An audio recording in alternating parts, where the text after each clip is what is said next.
Today's reading is in Exodus chapter 38.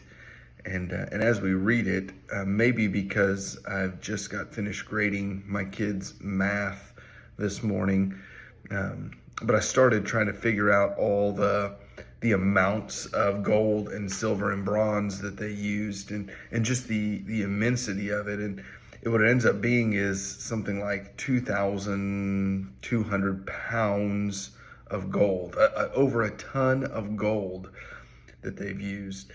I think it's something like 8,000 pounds or 4 tons of silver that they use for these bases. And then of course it's all the bronze as well, which would have been 100 talents, something like whatever that times 75 is. I don't even remember now. 75 pounds per talent. And so it's this immense amount of wealth that they use for the tabernacle. And if you remember, when they were collecting it, they collected so much of this that they had to tell the people to stop.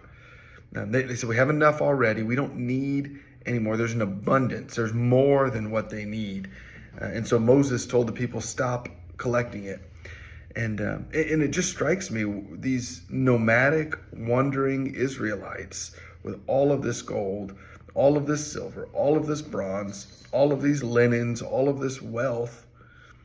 And we're reminded that God has provided that for them through the Egyptians, through their persecutors, that their wealth that they now have, and it is wealth, the wealth that they now have comes out of their suffering and their oppression. And it's a reminder to me that even in the midst of our trials, even in the midst of our difficulties, God is working his will. It doesn't always equate to physical or tangible wealth the way it does with Israel, but it certainly applies to blessing. That God is working in and through our slavery in Egypt, our suffering and our persecution, in order to bring about the blessing that he has for our lives.